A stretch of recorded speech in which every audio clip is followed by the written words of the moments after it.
Bien, hermanos, estamos estudiando precisamente lo que es la divina providencia,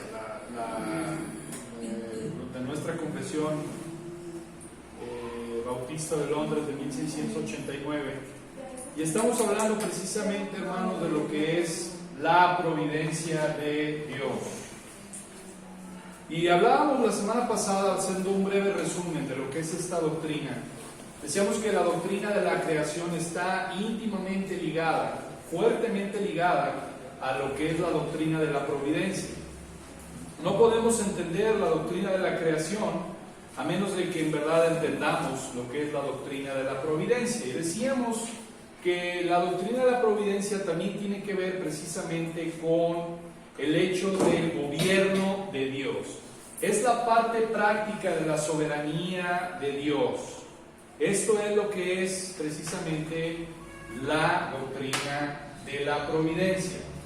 Decíamos la semana pasada también, hermanos, que una cosa es estudiar la doctrina de Dios y otra cosa es experimentarla, sentirla en carne propia, definirla precisamente en carne propia. Hablamos también, hermanos, de que hoy en día mucha gente cree que es gobernada por el naturalismo. La semana pasada hablábamos de la Trinidad evolucionista, ¿sí? Que creen precisamente que es en el azar, la materia y el tiempo. Eso es lo que el evolucionista cree. Cree en el azar, cree en el tiempo, cree precisamente en la materia. Esto es muy importante porque la doctrina de la providencia de Dios, estamos hablando del carácter personal de Dios. Nada tiene que ver con el azar, nada tiene que ver con el tiempo, nada tiene que ver con ninguna de estas cosas. Tiene que ver con el carácter de Dios.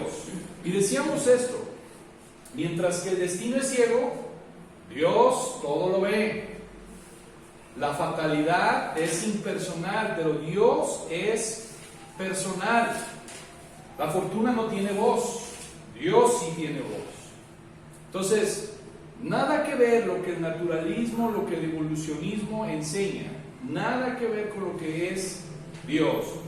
Dios es el que gobierna en toda su creación, hasta en la más mínima partícula del universo creado. Dios gobierna sobre ella. Si Dios no gobernara sobre la más mínima molécula, partícula del universo, no sería Dios. Pero precisamente porque Él gobierna todo, Él es Dios. Decíamos esto también, hermanos. Vimos el pasaje de Isaías 63:14 y vimos precisamente cómo Dios es un Dios personal. Es un Dios que provee, es un Dios que sustenta, es un Dios que pastorea. Él está involucrado con el bienestar de su pueblo de una manera exhaustiva, íntima, de manera personal. Y esto, hermanos, decíamos la semana pasada, esta doctrina de la providencia de Dios es una doctrina que trae consuelo a nuestras vidas. ¿Por qué? Porque Él está en control de todo. Nada pasa por el azar. Nada pasa por la casualidad. Todo lo que pasa ha sido decretado por parte de Dios. Nada pasa fuera del designio de su voluntad. Y decíamos Romanos 8:28, a los que aman a Dios, todas las cosas les ayudan y son para su bien. Y este es un versículo que lo vamos a estar sacando constantemente, porque Dios es bueno. Dios es bueno. Y aunque nuestras mentes finitas, carnales, no pueden entender cómo es posible que todo lo que me pasa a mí sea para mi provecho, Dios es bueno. Dios es bueno. Otra de las cosas que también habíamos mencionado es precisamente que esta doctrina me gusta cómo empieza, porque no comienza con el hombre, comienza con Dios. Comienza con Dios. Y eso es muy importante entenderlo en nuestras vidas, porque al mismo tiempo que esta doctrina comienza con Dios, nuestras circunstancias, todo lo que nos pasa, debería también de enfocarse y de empezar y decir quién es Dios, no quién soy yo. Entonces, decíamos que la doctrina de la divina providencia es la aplicación práctica de la doctrina de la soberanía de Dios. Y esto tiene que ver cómo Dios gobierna su universo, cómo Dios gobierna lo que Él ha creado.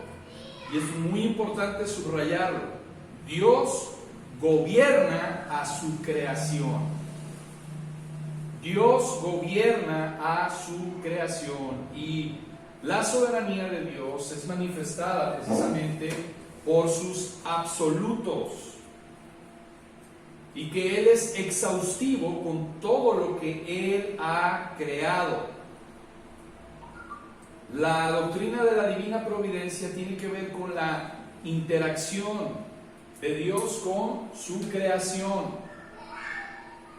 Y decíamos que el párrafo 1 de nuestra Confesión de Fe Bautista de Londres de 1689 comienza con Dios, comienza con la supremacía de Dios, comienza con el hecho de que Dios es supremo. Y hoy vamos a ampliar un poquito más de esto y vamos a ver, aunque sean unas cuestiones un poquito técnicas, pero que son importantes entenderlas.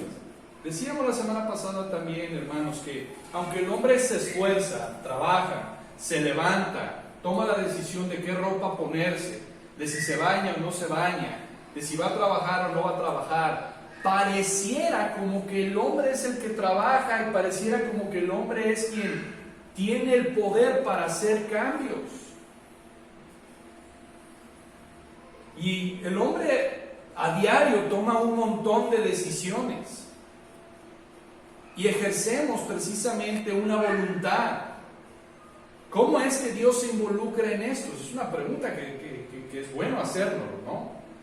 Y decíamos la semana pasada que si vas a Darwin, al darwinismo, pues él te va a decir que Dios no se ha involucrado en su creación. La evolución es la que se involucra con nosotros, no Dios. El deísmo también te va a decir que Dios creó las cosas, pero que Él dejó su creación para que su creación caminara sola. Eso es lo que el deísmo te va a decir. Pero la doctrina de la providencia de Dios no comienza con el hombre, comienza con Dios. Comienza con Dios, comienza precisamente cómo Dios se ha involucrado de manera personal con su creación. Entonces, el Dios trino, el Dios creador de todos los cielos y de la tierra, comienza precisamente con eso, con su supremacía. Él es creador, por lo tanto, Él es Señor de todo. Si Él lo creó, Él es Señor de todo. ¿Quiénes somos nosotros para cuestionar a Dios?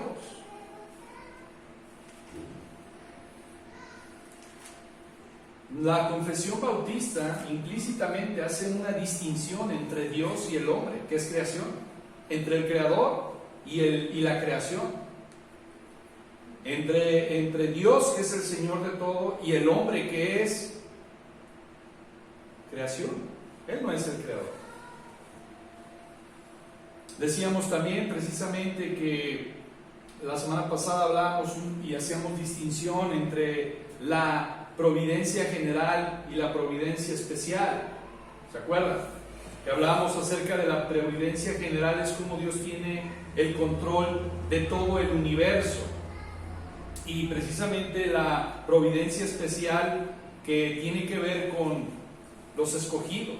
Y veíamos Efesios 1, 3 al 12.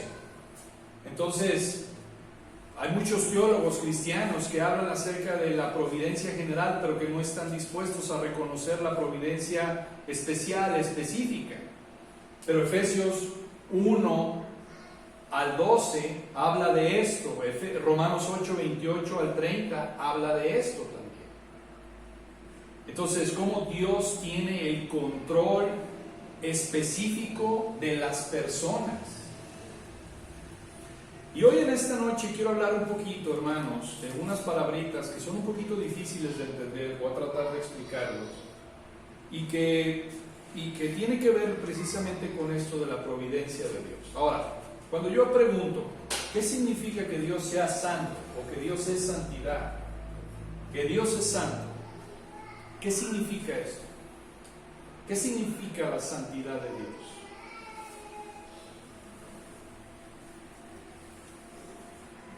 Hemos escuchado muchas veces, Dios es 3 veces santo.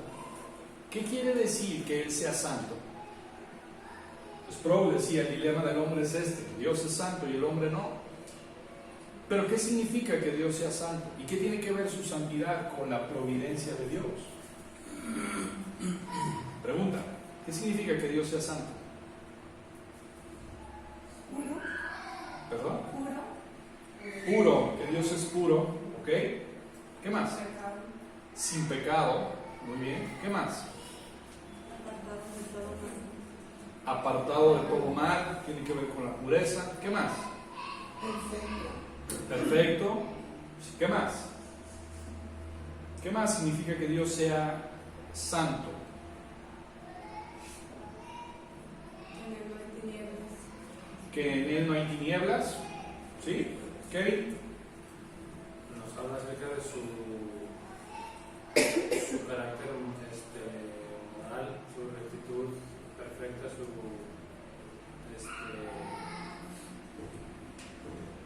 que él es diferente a todo lo demás. Por ahí va el asunto. Hermanos, vamos a hablar dos cosas. Vamos a hablar de la trascendencia de Dios y hablar de la inmanencia de Dios. Trascendencia e inmanencia. Son dos palabras que, ¿eso qué significa, no? ¿Con qué se comen? Pero es muy importante porque la trascendencia de Dios, estamos diciendo que su santidad, Dios es trascendente. Eso tiene que ver, y esto es un término usado en el cristianismo tradicional, para señalar la distinción y la separación entre Dios y su creación. La trascendencia de Dios hace una distinción entre quién es Dios y quién es su creación. Y la inmanencia significa cómo Dios se identifica con su creación. O sea, la trascendencia sitúa a Dios como un ser totalmente distinto a lo que Él ha creado. Entonces, precisamente el cristianismo ortodoxo enseña que Dios es trascendente e inmanente. O sea, no es igual a su creación, pero está cerca de su creación. Eso habla de la trascendencia. O sea, en la trascendencia Dios está alejado, Dios está exaltado, Dios está fuera de nuestra esfera en cuanto a su exaltación, en cuanto a su majestad. Por ejemplo, vamos a Isaías 55:8.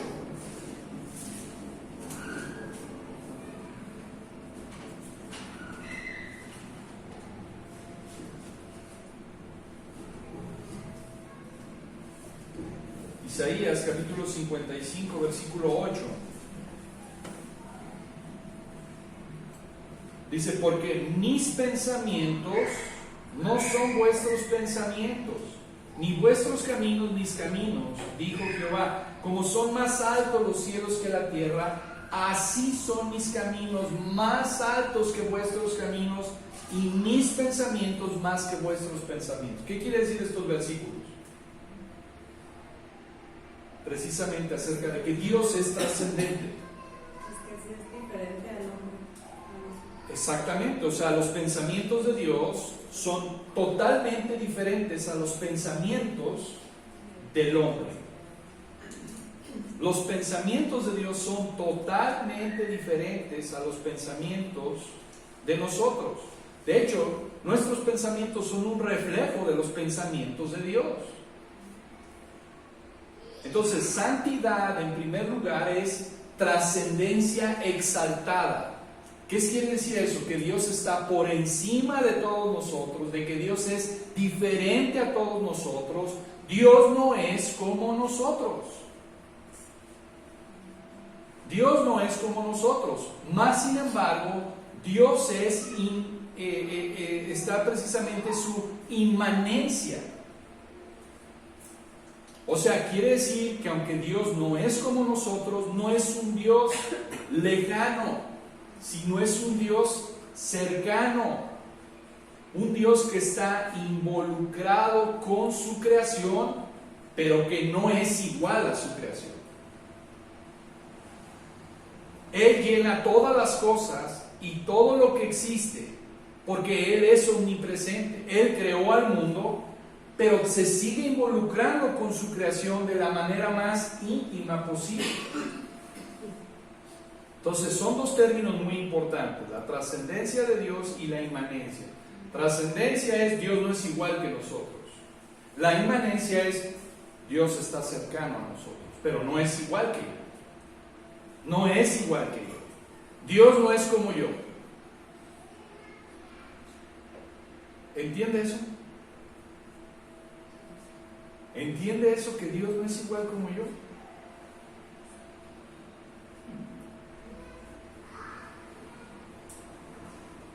¿Qué dice hermano Hugo? Sí, hermano, somos diferentes a Dios. Pregunto porque si entendemos eso, porque muchas veces nos hacemos un ídolo de Dios y lo hacemos a nuestra imagen. Y ahí está el error, donde nosotros somos los que tenemos que conformarnos a su trascendencia y no quererlo reducir. Y muchas veces pensamos de Dios como nosotros.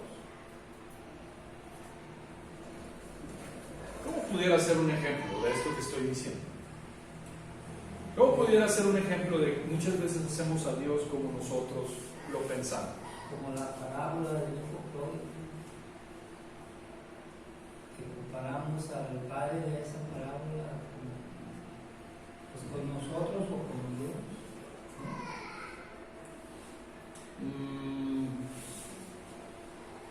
Pero ¿en qué está mal comparar el padre de la parábola del hijo pródigo con Dios? Porque, bueno, a lo que Dios odia al pecado, le llama el pecado.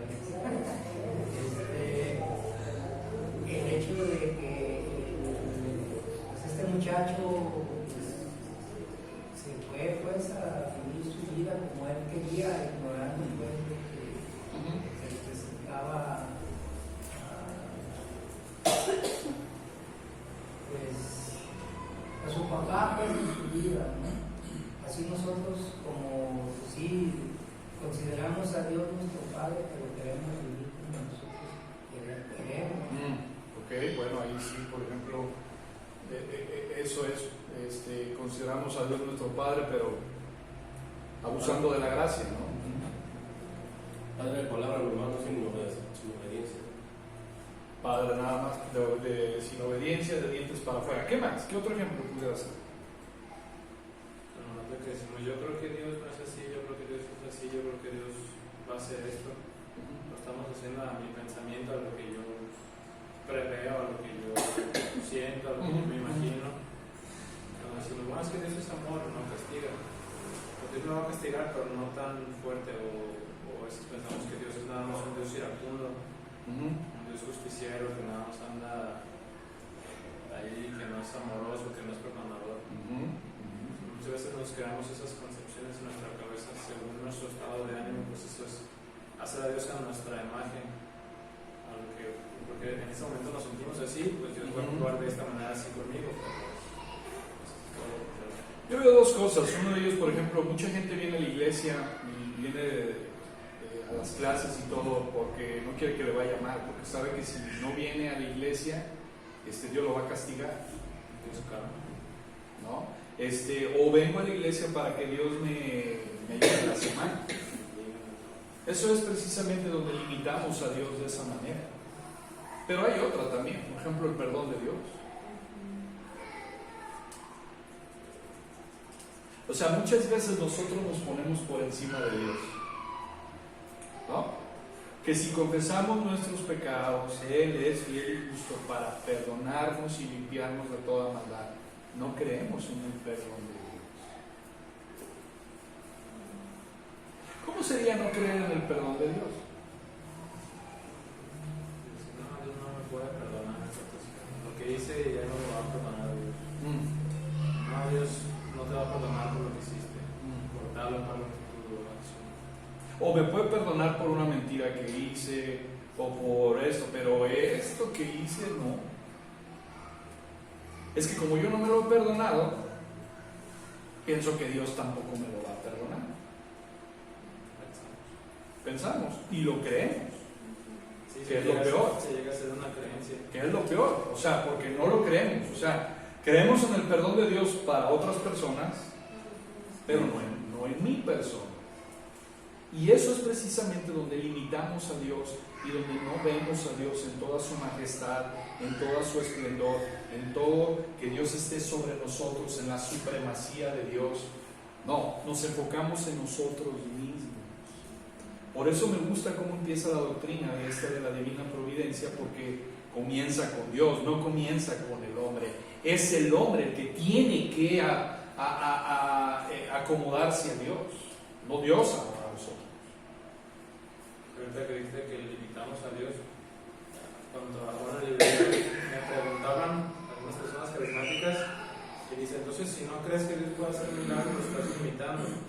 Y digo, no, hermano, yo no creo que Dios no pueda obrar milagros. Mi Dios es un Dios de milagros, es todopoderoso, pero yo no estoy para darle órdenes a Él de decir, haz esto o te vas a sanar porque lo digo en el nombre de Jesús. Yo creo en su soberanía, yo creo en su providencia, y si Él lo quiere es poderoso para hacerlo. Es como aquel hombre que dijo, Señor, quiero ser limpio, o sea, si tú quieres, puedes. Yo creo en su poder, pero también creo en su soberanía, creo que Él es el Señor, y si Él lo quiere en su misericordia, si lo quiere hacer, lo va a hacer, pero si no, pues también. Ahora, yo quiero que veamos algo. Todas estas malas interpretaciones o este mal enfoque de Dios precisamente se genera en el hecho de no leer la palabra de Dios, en el hecho de no leer la palabra de Dios, en el hecho de no conocer a Dios a través de la palabra. De ahí viene todo eso, de ahí vienen todos los errores que pudiéramos tener, doctrinales, teológicos, experienciales también con Dios, por el hecho de no leer la palabra de Dios y no estar conscientes de la supremacía, de la majestad, de la trascendencia de Dios. Creemos que Dios está allá, pero no creemos que Dios que habite en nosotros. Dios no habita en tabernáculos hechos por manos de hombre, más sin embargo ha decidido morar en nosotros. Y no lo creemos. Y no creemos que nuestro cuerpo es templo del Espíritu Santo de Dios. Y no lo creemos porque como nos comportamos. Entonces todo esto viene precisamente de no conocer a Dios, de no leer la palabra de Dios. Y una de las cosas, realmente me maravilla mucho esta doctrina. Pero hermanos, esto es muy importante porque el mundo que Él creó, Él sigue involucrándose en la creación. Y quiero adelantarme un poquito, que quiero que se ponga a pensar si por un minuto, por un segundo, Dios dejara de involucrarse con su creación. ¿Sabe qué pasaría? No, caos no. Destrucción total. Por un segundo que Dios dejara de involucrarse con su creación. Destrucción total. Qué grande, qué maravilloso, qué omnipotente es Dios. De hecho, el versículo 17 de Colosenses capítulo 1 cuando dice que y Él, hablando de Cristo, el santo de todas las cosas, y todas las cosas que en Él subsisten, esa palabra en el original dice que todo continúa existiendo como en el principio. O sea que no es solamente que Dios dijo sea la luz y la hizo y se desentendió Él, sino que por Él mismo sigue manteniendo todo lo que Él hizo en el principio. Sí, bueno, ahorita vamos a ver precisamente este pasaje. Pero eso es lo que quiero que entendamos. O sea, Dios está involucrado con su creación. Si Dios está involucrado con su creación, imagínense con sus hijos.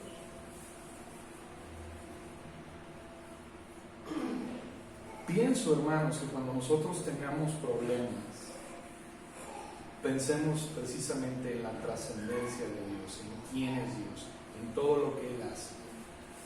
No nos volteemos a ver a nosotros mismos. No te voltees a ver a ti mismo. Y eso es algo que el hombre hace por default.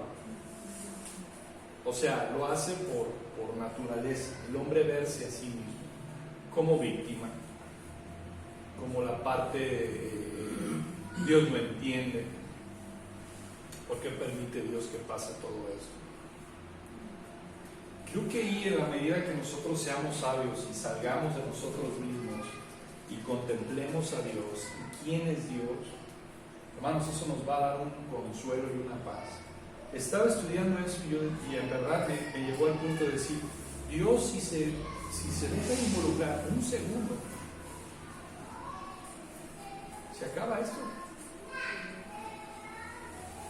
Y tan afanados que estamos con el trabajo, con esto, con lo otro, con problemas, y no pensamos en ese poder, en ese involucramiento que Dios tiene con su creación.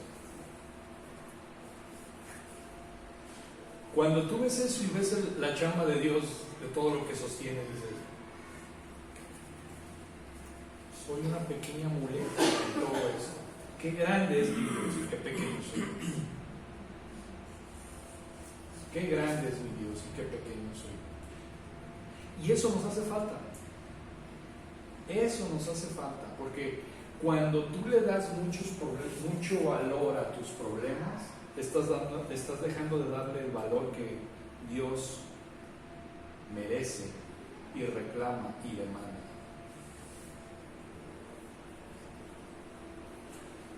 Por ponerme yo mis problemas, mis angustias, mi situación, y dejas de contemplar a Dios.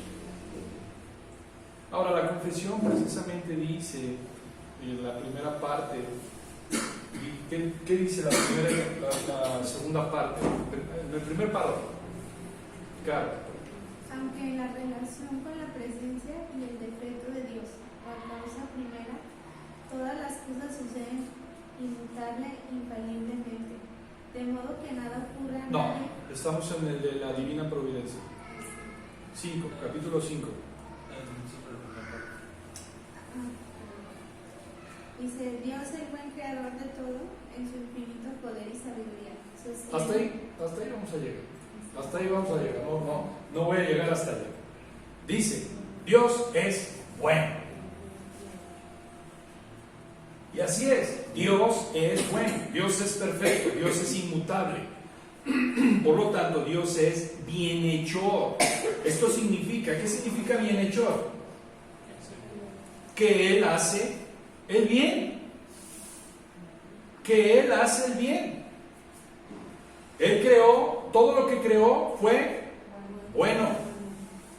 Por lo tanto, su gobierno también es ¿qué? Bueno.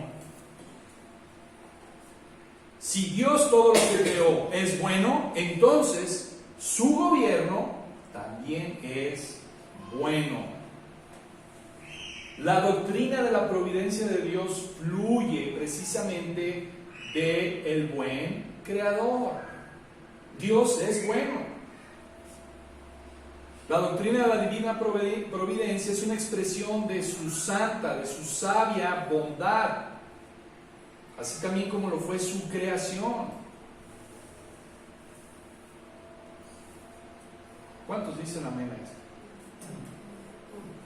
Muy bien. Entonces yo tengo una pregunta antes de que me la pregunten ustedes. Yo tengo una pregunta. Entonces, ¿qué pasa con todos los acontecimientos negativos en la humanidad? Si el gobierno de Dios es bueno, ¿por qué entonces hay acontecimientos trágicos? Pues por el pecado, ¿no? ¿Sabe por qué? Porque la mayoría, no digo que todos, hay quien puede hacer esa pregunta bien, pero la mayoría de todos los que hacen esta pregunta revela un corazón rebelde. Aquí es donde el hombre se revela y no quiere o no puede entender el buen gobierno de Dios. Porque pasan cosas malas. ¿Por qué un niño que es inocente, una niña que es inocente, por qué pasa todas esas tragedias? ¿Por qué esa manera de sufrir? ¿Por qué a las personas buenas les pasan cosas malas?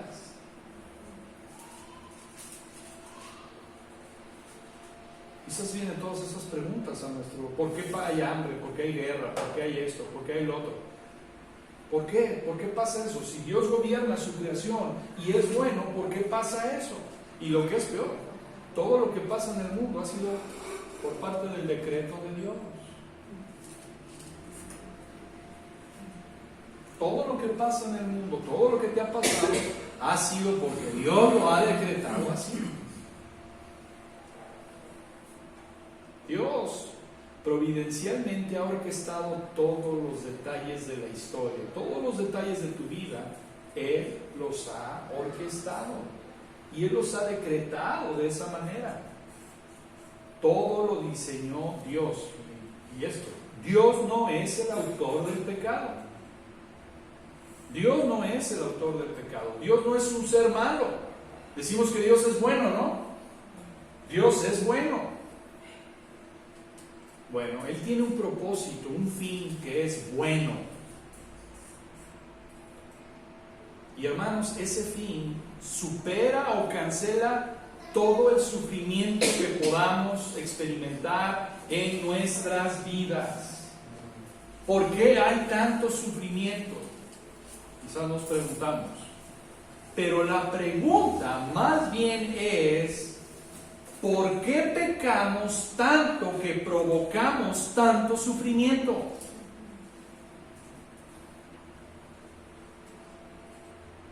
¿Por qué pecamos tanto en contra del Dios 3 veces santo, invocando el juicio de Dios sobre nuestras cabezas? Esa es la pregunta. Esa es la pregunta. La pregunta no es por qué hay tanto sufrimiento, por qué hay tanta maldad. No, la pregunta es por qué pecamos tanto, acarreando tanto juicio sobre nuestras cabezas. Hermanos, la locura y la necedad no están en Dios, están en mí. La locura y la necedad no están en Dios, está en nosotros. El problema no es los tratos de Dios hacia mi persona, sino los tratos de mi persona hacia Dios. Ese es el problema. Pase lo que pase, suceda lo que suceda, Dios es bueno. Porque su palabra lo dice. A los que aman a Dios, todas las cosas les ayudan para bien. Si no lo entendemos, ¿a qué creen que no podamos entender esto? ¿A qué creen que no podamos entender y cuestionemos a Dios? Y le reclamemos a Dios. Y lo que es peor, a lo mejor no le reclamamos, pero vivimos reclamándole a Dios. ¿Por qué? ¿Por qué creen que sea eso? No conocemos a Dios. ¿Qué más? No leemos su palabra y no se le obedece. No leemos su palabra, no le obedecemos. ¿Qué más? No hay fe. No hay fe. Todo eso está muy bien, pero hay algo antes de ahí que... Nuestro pecado, nuestra caída. Por nuestro pecado, por nuestra necedad, por nuestra ceguera espiritual, porque nuestros pensamientos son torcidos, porque nuestros pensamientos son egocéntricos, porque nuestro entendimiento ha sido entenebrecido y distorsiona la verdad de la mentira. Por eso Pablo, este es un versículo que en verdad tenemos que vivir en ese versículo, Romanos 12, 1 y 2. Y aquí es donde los cristianos no pasamos tiempo y no invertimos tiempo en él. Dice Pablo, así que hermanos, os ruego por las misericordias de Dios, número 1, que presentéis vuestros cuerpos en sacrificio vivo, santo y agradable a Dios, que es vuestro culto racional. 2, no te conformes al mundo, sino transformaos por medio de ¿qué? De la renovación de ¿qué? De la mente, de nuestro entendimiento. ¿Para qué? Para que comprobéis cuál sea la buena, ¿qué? Voluntad de Dios agradable y ¿qué? Perfecta. Este es el problema. No hay una transformación en nuestra mente. Y no hay una transformación en nuestra mente, ¿por qué cree? Porque no leemos. Y si la leemos no la creemos. Y si la leemos no la creemos. Pero va a haber más posibilidades de que la creas si la lees que si no la lees.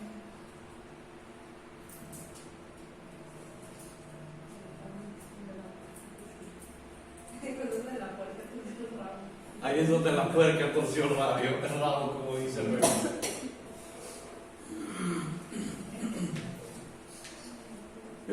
Yo tengo una buena pregunta.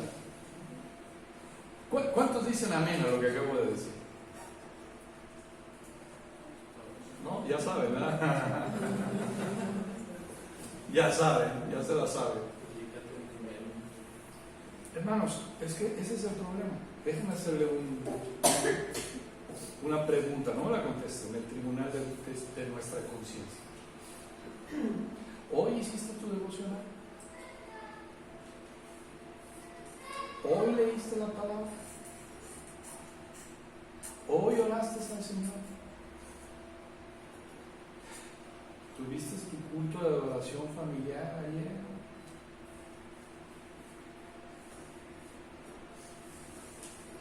Aquí están las cosas, y aquí está, y sí, amén, y sí, no, sí, lo dice Dios, ya está en su palabra, y no lo sabemos, y lo repetimos, y lo que tú quieras.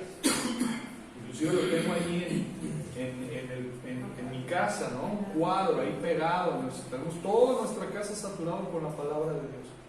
Pero no la crees, no la vives, no la lees, no vives en ella. Pues así como.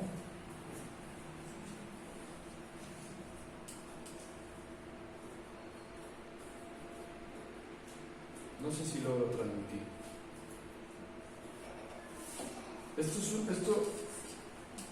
Versículo 12, Caro.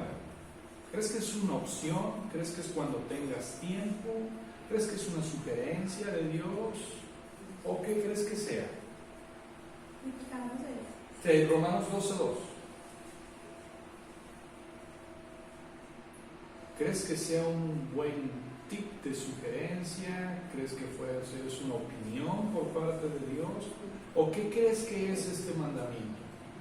¿En qué tiempo está escrito? No, tiempo no, más bien en qué modo está escrito.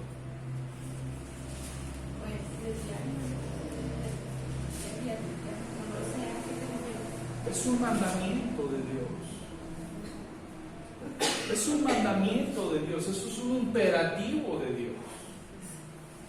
¿Cuándo lo tengo que hacer? ¿Cuando ando de buenas? ¿Cuando tenga tiempo? ¿Cuándo?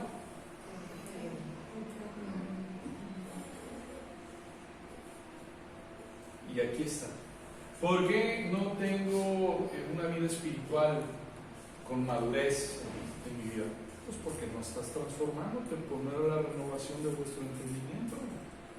Porque no te estás presentando como un sacrificio vivo, santo y agradable a Dios, que es vuestro culto racional.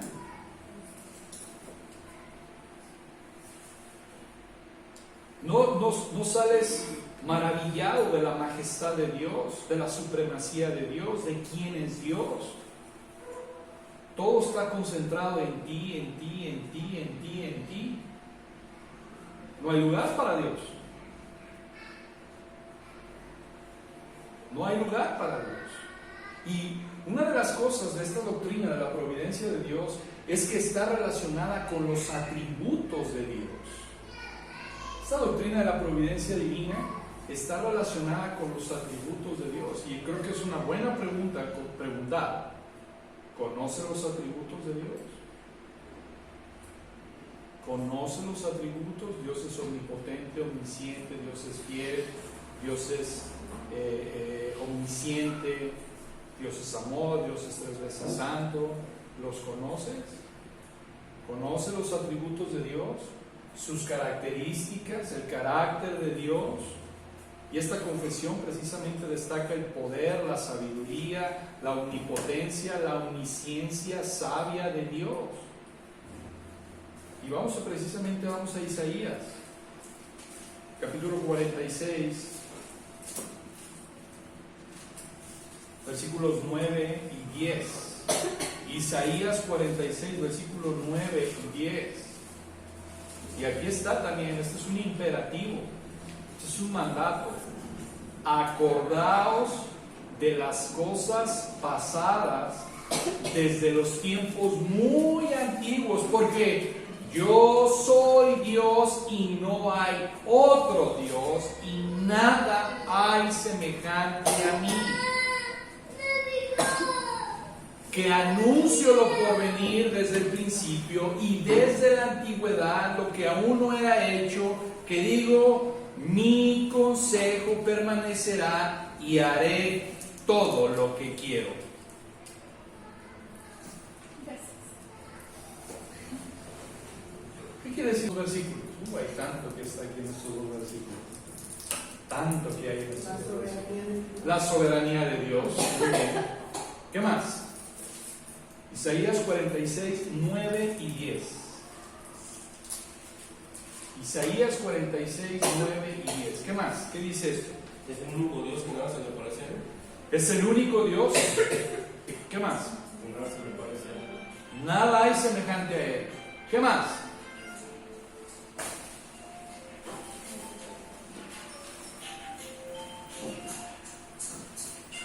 ¿Qué más podemos ver en estos versículos?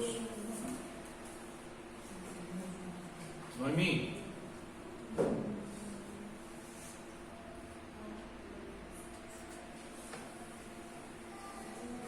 Pues podemos ver la sabiduría de Dios, su omnipotencia, su omnisciencia, el decreto divino, el gobierno de Dios, la divinidad de Dios. O sea, vemos tantas cosas aquí, y todo su consejo permanecerá, y haré todo lo que yo quiera. Él hace todo lo que Él quiere. Y como veamos en Daniel, ¿quién le va a decir a Dios, ¿por qué haces lo que haces? ¿Quién puede detener su mano? Nadie. Y hermanos, debemos de tener cuidado, porque precisamente hoy en día el problema de muchas sectas que hay, sobre todo el arrianismo dice que Cristo no es Dios, y también del deísmo, quieren defender la libertad del hombre y dicen que Dios no es omnisciente, que Dios no sabe todo lo que el hombre piensa, lo que va a decir, lo que va a hacer. Pero Dios precisamente conoce todo. Si no conociera, si Dios no fuera omnisciente, no sería Dios. No sería Dios. Y esto es muy importante entenderlo, porque Dios es Dios precisamente porque está de una manera íntima relacionado con su creación. Y Él la conoce. Y Él la gobierna en todo. Esto es lo que dice. Mi consejo permanecerá y haré todo lo que yo quiero. Todo lo que yo quiero.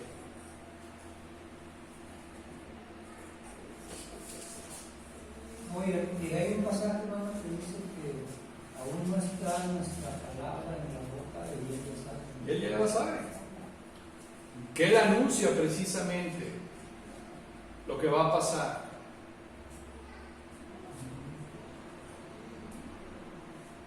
Y esto, hermanos, a mí realmente me llamó la atención, el hecho de que Dios tiene en control toda su creación y que Dios no se cansa. Él no descansa, Él no desatiende su creación, Él no es mediocre en su creación. Pues ahí está ya la creación, órale, ahí como salga. No. Me acordé de un versículo que dice que Él formó el corazón de todos ellos, atento a estar todas sus obras. Exactamente. Dios, por eso decimos que Dios es omnisciente, Él sabe lo que piensas, Él sabe lo que haces, Él sabe lo que hablas, Él lo sabe. Por eso decimos que Él está involucrado de manera exhaustiva con su creación.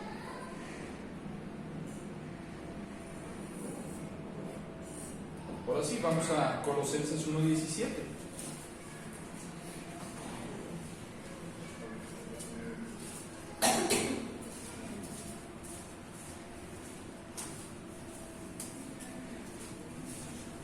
Y Él es antes de todas las cosas, y todas las cosas en Él subsisten. Está hablando de Cristo. Está hablando de Cristo. Y Él es antes de todas las cosas, y todas las cosas en Él subsisten. ¿Sabe lo que está diciendo aquí? Lo que está diciendo es que el mundo continúa por el ejercicio del poder de Dios. Es lo que está diciendo este versículo. En otras palabras, nuestra existencia, todo lo que somos y hacemos, subsiste en la existencia de Dios. Toda nuestra existencia, todo lo que somos y hacemos, subsiste en la existencia de Dios. O sea, todo lo que existe subsiste en Dios, en su poder, en su sabiduría. Todo lo que existe subsiste en Dios. Vamos a ir a Hechos. Hechos capítulo 17.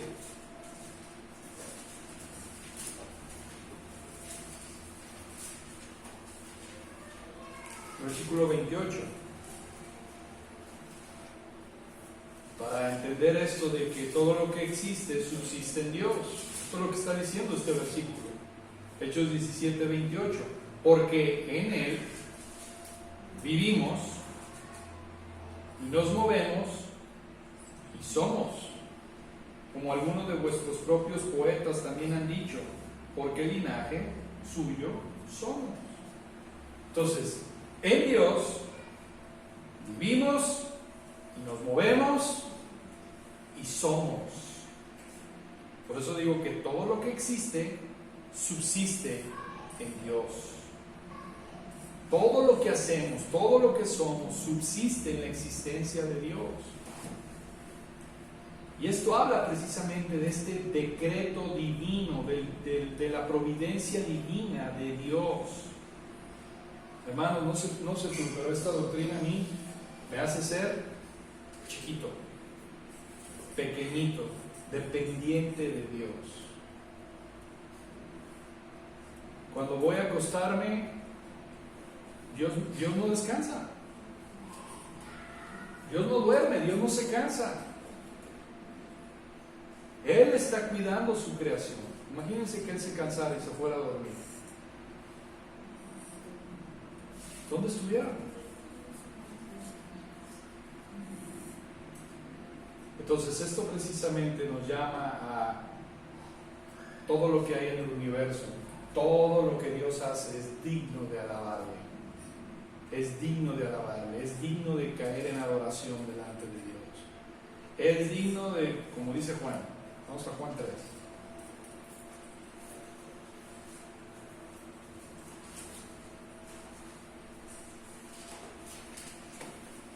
Juan 3:30.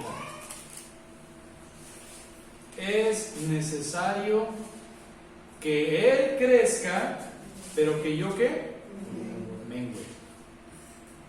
Es necesario que Él sea grande y yo cada vez más y más chiquito, pequeñito. Bien, ¿alguna duda, alguna pregunta con respecto a esto? ¿Algún comentario? con esto.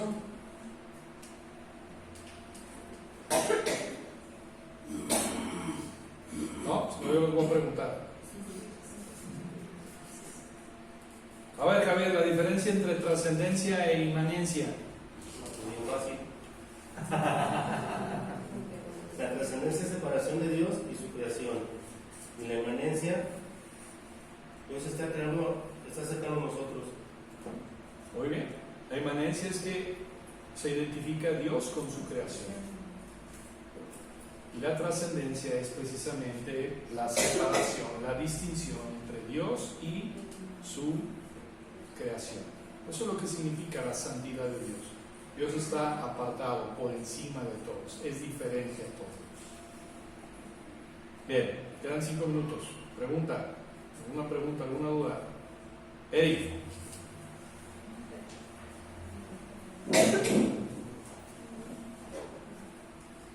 Claro. ¿No? ¿Todo se entendió?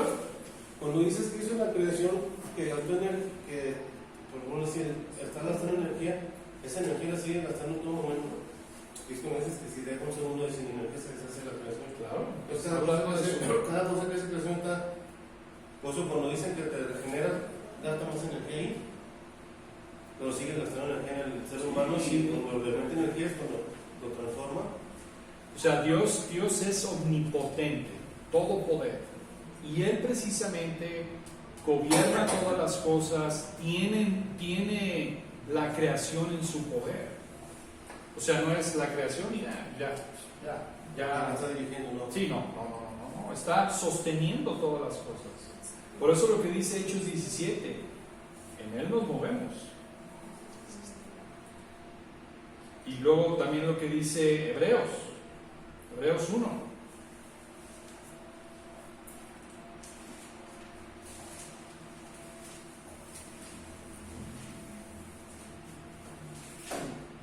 Hebreos 1:2.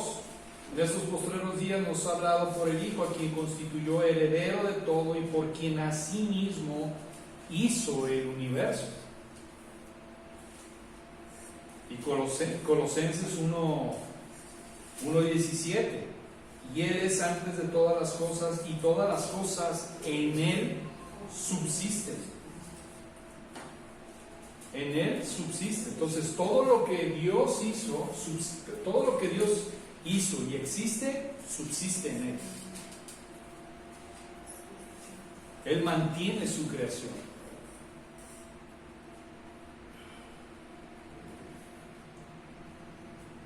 Bien, ¿alguna otra duda de mí?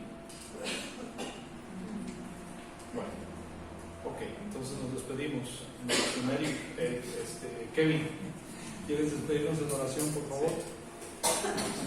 Nuestro Dios y Padre, te damos gracias esta noche por la oportunidad de estar aquí.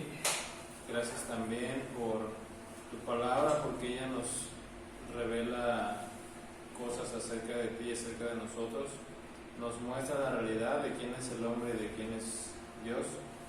Y cada vez más quitamos el foco del hombre y lo vamos acercando hacia ti. Permítanos, Señor, crecer no solamente en conocimiento, sino también en gracia y en obediencia hacia tu palabra, hacia ti, y que lo que aprendimos hoy nos ayude a confiar más en ti, a depender más de ti, a quitarnos la confianza de nosotros o hacernos un ídolo aún de ti, sino que realmente pensemos correctamente, pensemos bíblicamente acerca del hombre y acerca de Dios. Sigue transformando nuestras mentes, sigue transformando nuestros corazones, y que esto redunde para tu honra y tu gloria. Y llévanos con bien a sus hogares, y te pedimos por aquellas personas que no pudieron asistir hoy, pero que puedan, Señor, estar bien, y sobre todo el compañerismo y la fidelidad de los hermanos hoy presentes. Gracias te damos y te alabamos y bendecimos en Cristo Jesús. Amén. Amén.